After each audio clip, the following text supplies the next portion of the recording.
अस्सलाम वालेकुम dear students. तो मैं बेटा यहाँ स्टार्ट करने जा रहा हूँ वही टॉपिक जो मैंने बेटा ऑलरेडी यहाँ डिस्कस किया है इन प्रीवियस लेक्चर।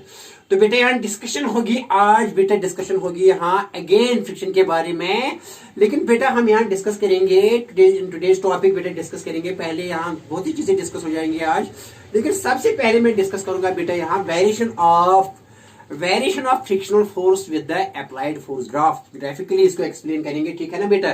तो क्या लिखेंगे यहाँ, variation of frictional force with the applied force, variation of frictional force with the applied force.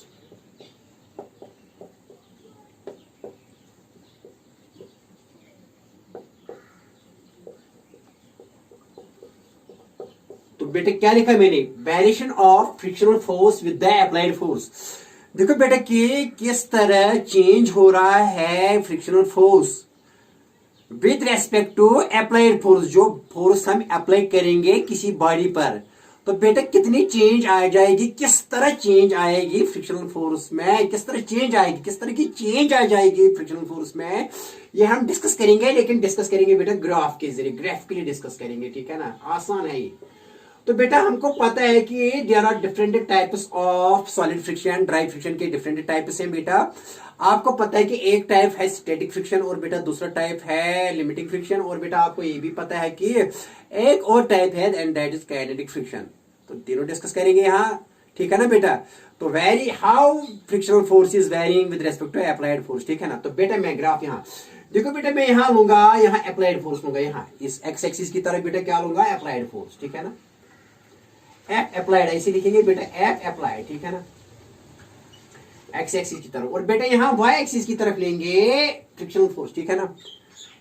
F small F से लिखेंगे तो फ्रिक्शन, एफ आर मैंने लिखा है यहाँ फ्रिक्शन, ठीक है ना। ये मैंने बेटा वाई एक्सिस की तरफ ले लिया और बेटा ये एक्स एक्सिस की तरफ। देखो बेटा क्या सी नाउ व्हेन वी अप्लाई, देखो मैंने बेटा आपको दिखाया है ना कि इनमें प्रीवियस टॉपिक की अगर हम ये कोई बॉडी लेंगे यहाँ, ठीक है ना बेटा। सपोज मैंने यहाँ इस पर अप्लाई किया 1 न्यूटन, ठीक है ना, लेकिन अभी ये रेस्ट में है, ठीक है ना, फ्रिक्शन है यहाँ ये स्मूथ नहीं है, फ्रिक्शन है यहाँ।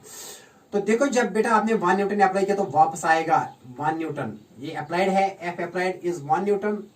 तो लेकिन बेटा ये नहीं चलेगी और अपोजिट में आएगा एक force and that force is known as frictional force, और वो भी बेटा होगा 1 newton because it is at rest. Because static frictional force adjusts itself according to the applied force। बेटा जितना applied force पर अप्लाई करेंगे इतना ही वापस आएगा static frictional force because when body is at rest। क्योंकि ये बॉडी भी कोशिश कर रही है चलने की, लेकिन अभी मोशन स्टार्ट नहीं हुई है। तो देखो बेटे कि अगर हम यहाँ, ठीक है ना, अब 1 न्यूटन आप यहाँ बढ़ाएंगे, देखो मान लीजिए कि आप 2 न्यूटन इस पर अप्लाई करेंगे, कितने न्यूटन, इसी बॉडी पर आप कितने न्यूटन फोर्स एफ अप्लाई करेंगे बेटा, कितने न्यूटन, 2 न्यूटन। ये नहीं चलेगी, सपोज ये अगेन किस में है बेटा, रेस्ट में, तो यहाँ वापस आएंगे अगेन कितने न्यूटन बेटा, एफ फ्रिक्शन आएगा 2 न्यूटन वापस। Because every action there is an equal and opposite reaction. बेटा ये नहीं चलेगी क्योंकि जितना आपने अप्लाई फोर्स किया है इतना ही वापस आ रहा है, तो नेट फोर्स पर क्या हो रहा है, 0, तो ये रेस्ट में है। और आपको ऑलरेडी पता है कि यहाँ नीचे लगने वाला इस पर फोर्स है ग्रेविटेशन फोर्स, और यहाँ ऊपर लगने वाला ग्राउंड की वजह से इस ब्लॉक पर क्या होता है, नॉर्मल एक्शन। और वो दोनों बराबर है, नहीं ऊपर जाएगी ना नीचे, ना यहाँ जाएगी ना यहाँ जाएगी। क्यों, यहाँ हमें यहाँ बेटा देखो, यहाँ हमें इसके वर्टिकली कुछ भी लेना देना नहीं है, हमें यहाँ फ्रिक्शन के साथ tangent, because frictional force is a tangential force, ठीक है ना बेटा। टेंजेंशियली ये बेटा अप्लाई हो रहा है between 2 surfaces which are in contact with each other. बेटा जब हमने यहाँ अप्लाई फोर्स किया, ठीक है ना, तो ये नहीं चलिए रेस्ट में है, तो यहाँ वापस आ रहा है, टेंजेंशियली लग रहा है ग्राउंड की वजह से, इसके बॉटम सरफेस पर लग रहा है बैकवर्ड्स, तो कितना लग रहा है, 2 न्यूटन। तो अगेन ये स्टैटिक, ये भी स्टैटिक फ्रिक्शन है, ये भी स्टैटिक फ्रिक्शन है। तो जितना अप्लाई किया इतना फ्रिक्शनल फोर्स, जितना अप्लाई किया इतना फ्रिक्शनल फोर्स। तो इसीलिए कहते हैं स्टैटिक फ्रिक्शन को सेल्फ एडजस्टिंग फोर्स। ये एडजस्ट करता है, एडजस्ट करती है friction according to the apply force. जितना अप्लाई फोर्स करते हैं इतना ही वापस बेटा, इतना ही वापस अपोज करता है स्टैटिक फ्रिक्शनल फोर्स, ठीक है ना। ओके, अगर हम बढ़ाएंगे बेटा, देखो 2 न्यूटन आप क्या करेंगे बेटा, आप बढ़ाए 3 न्यूटन, यहाँ पहले बेटा 1 न्यूटन दे दिया, यहाँ 1 न्यूटन वापस, फिर 2 न्यूटन, यहाँ वापस फ्रिक्शनल फोर्स 2 न्यूटन। अब यहाँ अप्लाई करेंगे बेटा, मान लीजिए एफ अप्लाइड कितना करेंगे, 3 न्यूटन, बढ़ाएंगे फोर्स, बढ़ा लिया फोर्स, ब्लॉक तो सेम है लेकिन अभी ये रेस्ट में नहीं चला, अभी रेस्ट में। तो यहाँ वापस क्या आएगा, देखो बेटा ग्राउंड है, वापस आएगा यहाँ ग्राउंड, वापस देगा bottom surface of this block, क्या देगा, फ्रिक्शनल फोर्स। एफ फ्रिक्शन बेटा वो भी कितना होगा, 3 न्यूटन। क्यों, ये स्टैटिक फ्रिक्शन है क्योंकि ये रेस्ट में अभी नहीं चल रही है। इक्विलिब्रियम ऑफ रेस्ट में है तो सम ऑफ फोर्सेस क्या आना चाहिए, जितना यहाँ फोर्स उतना वापस आएगा, ठीक है ना। And that opposing force here is 3 Newton, ठीक है ना, ये नहीं चलती है, ठीक है, ओके वेरी नाइस। तो देखो बेटे क्या है, यहाँ क्या करेंगे, देखो बेटे क्या है, इनिशियली कहां तक, देखो तब तक ये चार्ज लगेगा जब तक लिमिटिंग फ्रिक्शन तक, ओके वेरी नाइस। सपोज यहाँ आपने ऐसी 3 न्यूटन करके करके आपने 4 न्यूटन 5 न्यूटन 6, सपोज यहाँ बेटा 7 न्यूटन पर अभी बेटा ये मान लीजिए कि 5 न्यूटन पर 5 न्यूटन आपने अभी ये रेस्ट में अभी नहीं चली अभी नहीं, तो बेटा वापस क्या है, देखो बेटा यहाँ वापस 5 न्यूटन फ्रिक्शनल फोर्स, ये एफ अप्लाइड है और बेटा ये क्या है, ये एफ फ्रिक्शनल है, ठीक है ना। वापस अगर बेटा इसके बाद अपने 5.1 ले लिया, सपोज 5.1 पर ये मोशन में आ गई, तो ये 5 न्यूटन इस वक्त क्या आ गया, ये स्टैटिक फ्रिक्शन इस वक्त बन गया लिमिटिंग फ्रिक्शन। क्या बन गया बेटा इस वक्त, लिमिटिंग फ्रिक्शन, ठीक है ना। का भी बेटा लिमिटिंग फ्रिक्शन है जब स्टैटिक फ्रिक्शन का मैक्सिमम वैल्यू हो। जब इसके बाद अगर हम 5.1 देंगे तो ये रेस्ट में नहीं रहेगी बेटा, ये किस में आएगी, फिर मोशन में। तो इस वक्त ये 5 न्यूटन जो है ना स्टैटिक फ्रिक्शनल फोर्स को कहेंगे limiting friction, because limiting friction is the maximum value of static frictional force. क्योंकि इसके बाद जो भी आप सपोज इसके बाद ये देंगे, सपोज बेटा यहाँ देखो बेटा क्या है, यहां मैं इसी ब्लॉक पर ऐसे आप क्या करूंगा बेटा, ये मैंने ये ब्लॉक ले लिया और बेटा ये ग्राउंड यहाँ ग्राउंड, ओके वेरी नाइस। तो मैंने बेटा यहां ले लिया, अब 5 न्यूटन के बदले मैंने 5.1 न्यूटन अप्लाई किया। अब ये रेस्ट में नहीं, ये बेटा मोशन में आ गई with velocity, with some velocity ये मोशन में आ गई, ठीक है ना। तो बेटा देखो क्या है, ये 5.1 न्यूटन है ना जो आपने अप्लाई किए, अब ये चलने लगी। तो जब ये चलने लगी तो बेटा अब यहां स्टैटिक फ्रिक्शन नहीं है, ये तो काइनेटिक फ्रिक्शन है, क्योंकि when one body moves over the surface of another body then the opposing force, जो यहां अपोजिंग फोर्स आएगा, opposing force, and that will be kinetic friction for F K. वो स्टैटिक फ्रिक्शन नहीं होगा, वो kinetic friction होगा, ठीक है ना बेटा। तो देखो बेटा क्या है, कब तक है लिमिटिंग, इस फ्रिक्शन को क्या कहेंगे, इस मैक्सिमम लिमिटिंग फ्रिक्शन को क्या कहेंगे, इस मैक्सिमम स्टैटिक फ्रिक्शन को कहेंगे लिमिटिंग फ्रिक्शन, ओके। तो इसके बाद क्या है, अगर आप बढ़ाएंगे बेटा 5.1 तो ये चलने लगेगी, ठीक है ना, ओके वेरी नाइस। बात आई समझ में, देखो बेटा क्या, आप यहां ग्राफ बनाएंगे, देखो बेटा पहले क्या है, 1 न्यूटन अगर यहां लेंगे 1 2 3 4 और बेटा 5, ठीक है ना, यहां बढ़ाएंगे और यहां ये एफ अप्लाइड है ना बेटा, एफ अप्लाइड है। सपोज एफ अप्लाइड कहां तक बेटा, 5 न्यूटन तक बेटा, ये तो स्ट्रेट लाइन आएगी, क्यों, because F applied is directly proportional to F frictional। क्यों, कितना जितना ये बढ़ाएंगे, ये 1 था, ये भी 1, ये बढ़ाया 2, ये भी 2, ये बढ़ाया 3, ये भी 3, ये बढ़ाया 5, ये भी 5। तो F applied क्या है बेटा, F applied is directly proportional to, क्या मिला हमको आप बेटा यहाँ, F applied is directly proportional to F frictional, ठीक है ना, स्टैटिक फ्रिक्शन, ठीक है ना। स्टैटिक फ्रिक्शन के लिए सेल्फ एडजस्टिंग है, जितना ये है इतना ये ज्यादा है, ठीक है ना, तो डायरेक्टली प्रोपोर्शनल है ये। तो 1 पर 1 आएगा, ठीक है ना, अरे 2 पर यहाँ 2 आएगा, यहाँ बेटा ग्राफ ऐसे आएगा, ऐसे ग्राफ आएगा ना। 3 पर यहाँ बेटा 3 पर 3 आएगा, ठीक है ना, 3 पर कितना 1 2 पर 2 और बेटा 3 पर यहाँ आएगा 3, ठीक है ना, यहाँ बेटा यहाँ 3 पर 3 और बेटा ऐसे ही 4 पर 4 और 5 पर बेटा क्या आएगा, 5 पर 5 आएगा। देखो बेटा क्या है, एफ फ्रिक्शनल है यहाँ, ओके वेरी नाइस। तो बेटा ऐसे आएगा यहाँ, तब तक कब तक 5 तक यहाँ बेटा ऐसे आएगा, 5 और 4 बेटा यहाँ, तो कब तक यहाँ 5, अगर यहाँ 5 न्यूटन लेंगे, यहाँ बेटा ये 4 है 5, तो यहाँ आया 5, ठीक है ना, 5 तक ये बिल्कुल ये 5 आएगा यहाँ, ठीक है ना, तो स्ट्रेट लाइन आ जाएगी। ये है स्टैटिक फ्रिक्शन के लिए ग्राफ, यहां से यहां तक कौन सी फ्रिक्शन है, यहां से यहां तक स्टैटिक फ्रिक्शन, क्योंकि लीनियर ग्राफ है, क्योंकि यहाँ पावर 1 है, यहाँ 1 पावर है, जब ये इनका ग्राफ लीनियर आएगा, स्ट्रेट लाइन आएगी, क्योंकि ये डायरेक्टली प्रोपोर्शनल है, लीनियरली वेरी हो रही है frictional force according to the applied force. कब तक, जब तक ये स्टैटिक रेस्ट में स्टैटिक फ्रिक्शन के लिए, ठीक है ना। तो ये बड़ा है 1, यहाँ 1 2, यहाँ 2 3 बेटा 4, यहाँ बेटा 4 5 और 5 यहाँ तक। लेकिन जब 5.1 तो ये मोशन में आ गई, ये 5 क्या है, this 5 is known as maximum value of static friction. क्या कहते हैं इसको यहाँ कहेंगे बेटा, इस फ्रिक्शन को कहेंगे इस यहाँ से यहाँ तक, देखो बेटा क्या है, यहाँ से यहाँ तक स्टैटिक फ्रिक्शन है, यहाँ से यहाँ तक कौन सा है बेटा, ये वाला FL है, FL लिमिटिंग फ्रिक्शन, क्योंकि ये मैक्सिमम है 5, ये जो है ना 5 न्यूटन से मैक्सिमम है, इसके बाद ये चलने लगेगी। This maximum value of static friction force is known as limiting friction. यहाँ ये लिमिटिंग फ्रिक्शन है यहाँ, ओके, ये यहाँ से यहाँ तक 5 है, क्योंकि कौन सी एक्सिस है बेटा, ये तो फ्रिक्शनल एक्सिस है, फ्रिक्शनल फोर्स एक्सिस है, तो यहां से यहां तक ये लिमिटिंग फ्रिक्शन है, यहां से मैक्सिमम वैल्यू कितना है बेटा 5 इसका।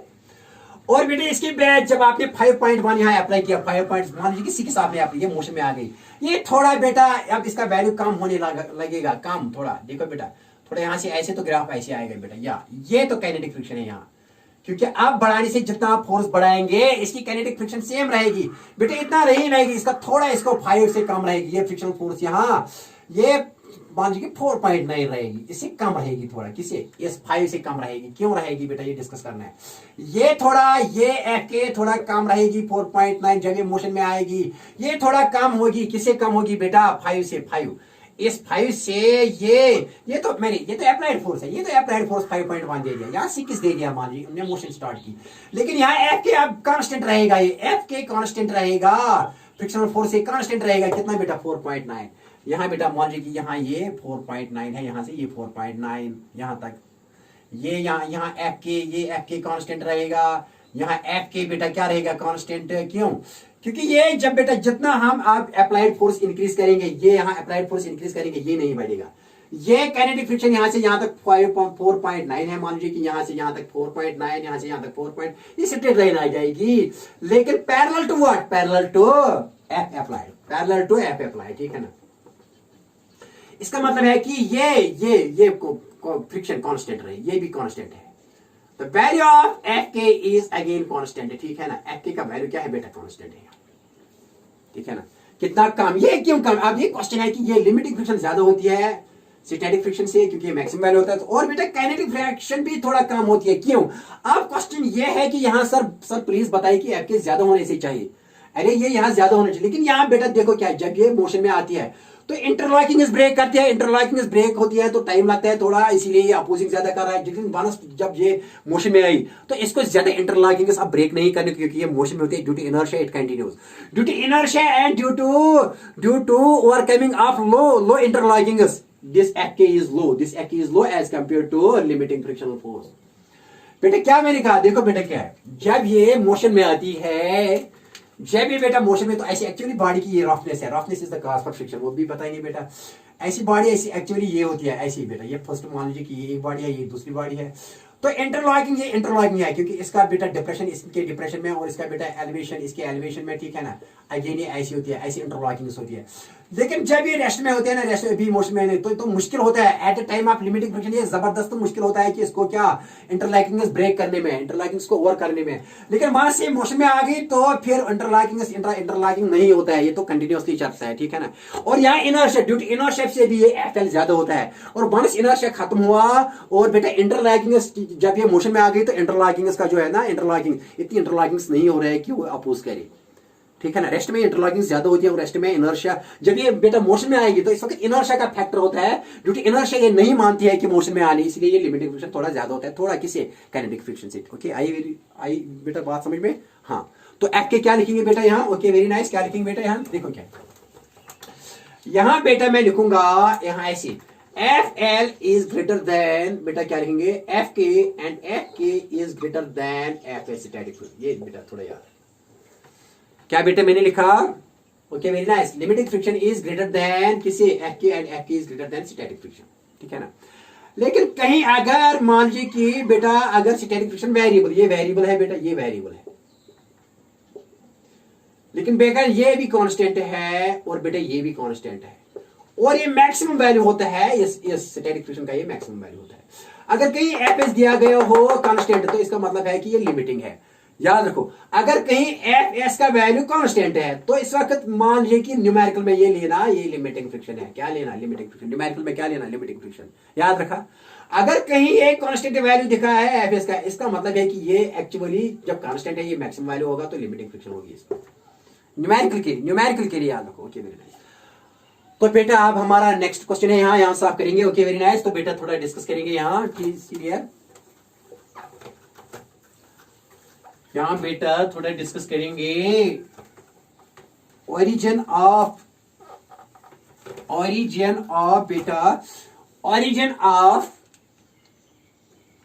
फ्रिक्शनल फोर्सेस, ठीक है ना। मॉडर्न थ्योरी और ठीक है, मॉडर्न थ्योरी के जो है मॉडर्न थ्योरी क्या कह रही है ओरिजिन ऑफ फ्रिक्शनल फोर्स के बारे में, और बेटा ओल्ड थ्योरी क्या कह रही है और क्यों आ गई मॉडर्न थ्योरी, ये थोड़ा बताएंगे, थोड़ा बताएंगे। देखो बेटा ओरिजिन ऑरिजिन ऑफ, बेटा क्या लिखा है, ऑरिजिन ऑफ फ्रिक्शनल फोर्स।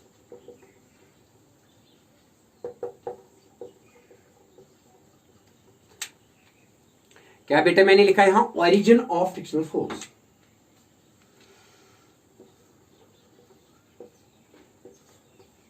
देखो बेटे क्या है, मैंने लिखा, मैंने इसे पहले भी मैंने आपको थोड़ा बताया था, ओल्ड थ्योरी क्या कर रही है।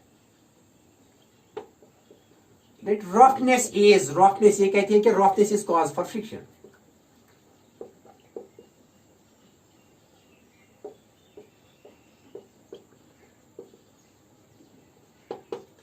बेटा ओल्ड थ्योरी क्या कर रही है, roughness is cause for friction, ठीक है ना। देखो बेटे क्या, इसका मतलब है कि जितना एरिया ज्यादा होगा इतनी इंटरलॉकिंग ज्यादा होगी। देखो बेटे क्या है रफनेस, आल्दो एवरीथिंग बेटा हमको लग रहा है कि स्मूथ, लेकिन जब माइक्रोस्कोप से देखेंगे तो स्मूथ नहीं है।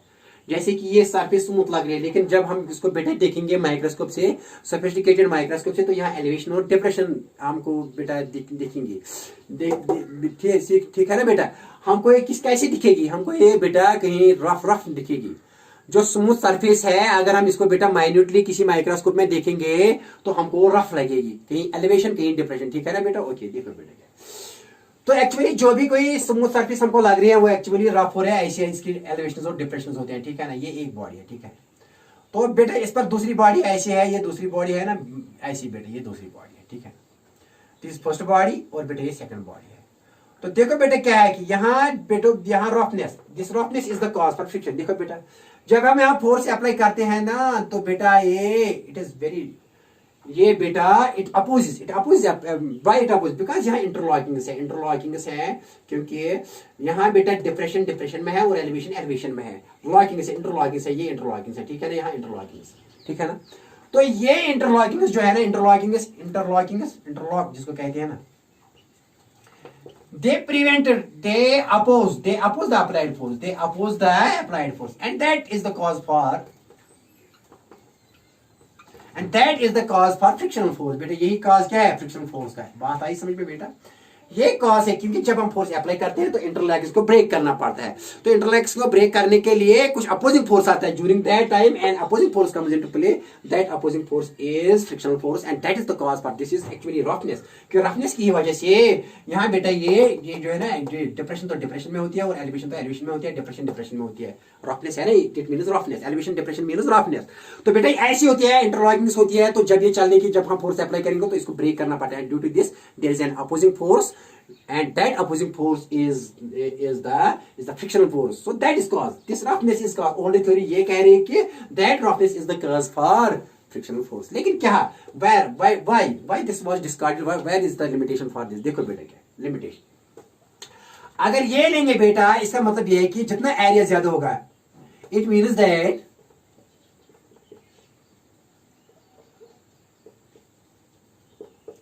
more the area, more will be the frictional force। क्या बेटा लिखा मैंने, it means that more the area, जितने एरिया ज्यादा होगा क्योंकि इतनी इंटरलॉकिंग ज्यादा होगी और इतना अपोजिंग फोर्स ज्यादा होगा। लेकिन experimentally it has been found that frictional force is independent of the area of the two surfaces which are in contact with each other। ठीक है ना। क्या कर रही है मॉडर्न थ्योरी, इसका सोल्यूशन दे रही है। क्या मैंने कहा बेटा, roughness is cause for friction. पहला पॉइंट क्या है, क्या इसके मुताबिक है, it means that more the area of contact between the two surfaces, more will be the frictional force, इतना अपोजिंग फोर्स ज्यादा होगा, है ना। क्लियर है ना इस थ्योरी से बेटा, ठीक है ना। दूसरा पॉइंट क्या है कि, पहला पॉइंट ये है, दूसरा पॉइंट, more the smoothness,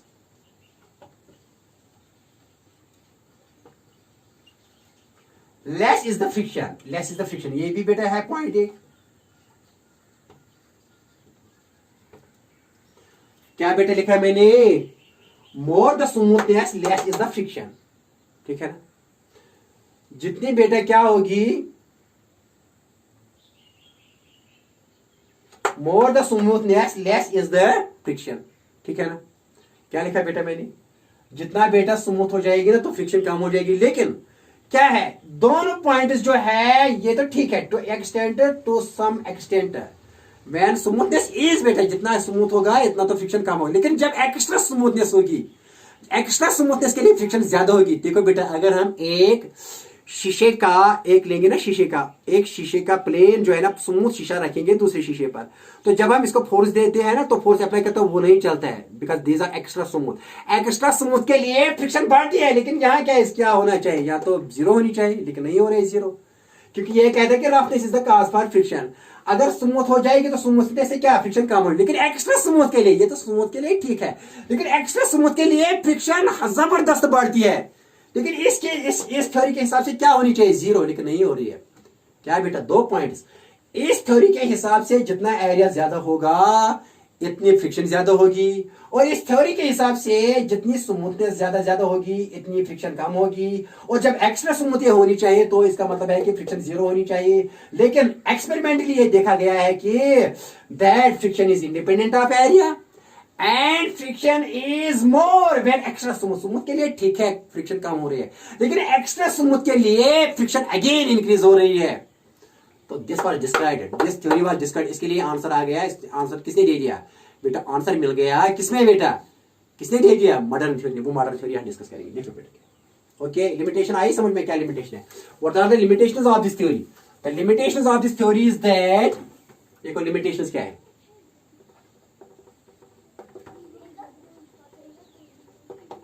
पहली limitation, experimentally it has been found, first thing,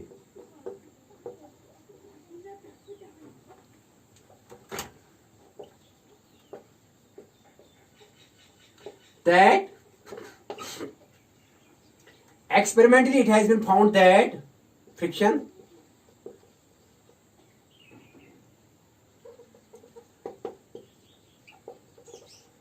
frictional force is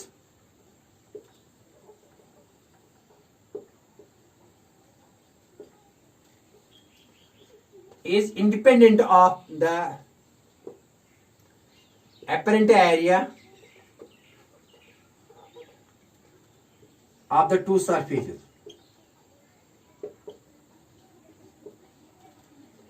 which are in contact with each other,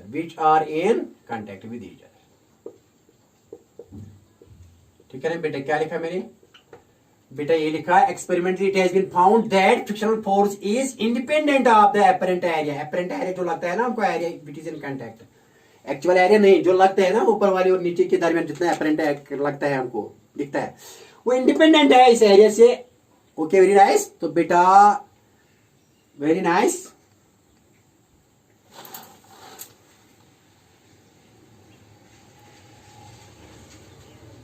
एक पॉइंट तो ये है बेटा इंडिपेंडेंट। और दूसरा पॉइंट क्या है, यहां दूसरा पॉइंट बेटा यहां लिखेंगे। दूसरा पॉइंट क्या है, when surfaces are extra smooth, when surfaces, contact surfaces which are in contact with each other are extra smooth,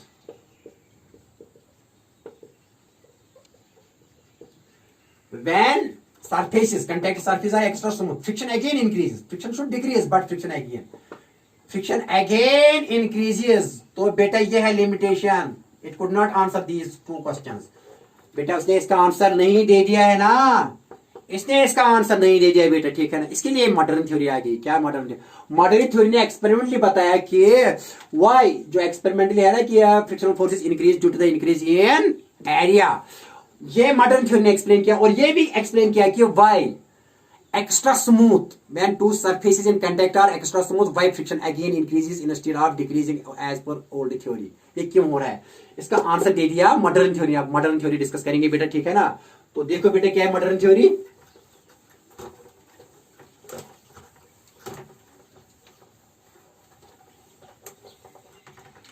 तो देखो बेटा क्या है मॉडर्न थ्योरी, क्या है।